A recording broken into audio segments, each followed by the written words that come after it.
এই যে জিনিসগুলো দেখতে পাচ্ছেন এইগুলো কম্প্রেসর, যেগুলো আমাদের বাড়ির ফ্রিজ, এসি এইসব যন্ত্রের মধ্যে থাকে।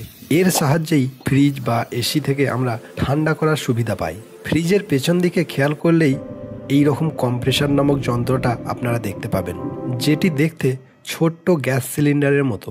পুরনো নষ্ট হয়ে যাওয়া ফ্রিজগুলি স্ক্র্যাপ হিসেবে আমরা ভাঙ্গারওয়ালাকে বিক্রি করে দিয়ে থাকি, আর সেই ভাঙা নষ্ট ফ্রিজ থেকে বের করা হয় একদম পিওর তামা। আজকের দিনে পিওর তামার দাম 800 থেকে 1000 টাকা পর্যন্ত প্রতি কেজি। কম্প্রেসর থেকে কিভাবে এই তামা এক্সট্রাক্ট করা হয় সেটা আজকের ভিডিওতে দেখব। প্রথমেই ফ্রিজের কম্প্রেসরের বাইরের যে কভারটি আছে সেটাকে গ্যাস কাটার দিয়ে কেটে নেওয়া হয়, কারণ এর ভিতরেই আছে আসল কম্প্রেসর। এই রকম অনেকগুলো কম্প্রেসর মোটরকে কভার কেটে বের করে নেওয়া হয়।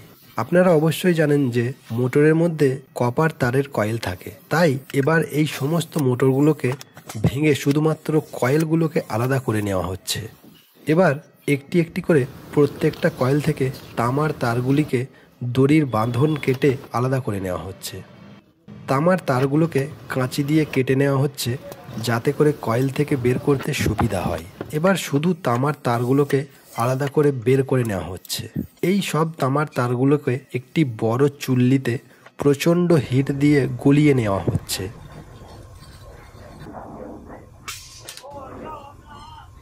এবার মাটির তৈরি চৌকো আকৃতির ডাইসগুলোকে প্রথমে আগুনে পুড়িয়ে নেওয়া হচ্ছে, কারণ এই ডাইসের মধ্যেই তামাগুলিকে জমাট বাঁধানো হবে।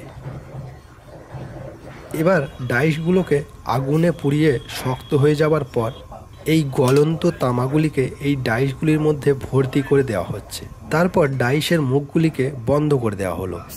তারপরে পাইপের জল দিয়ে এই তামা ভর্তি ডাইসগুলোকে ঠান্ডা করে নেওয়া হচ্ছে।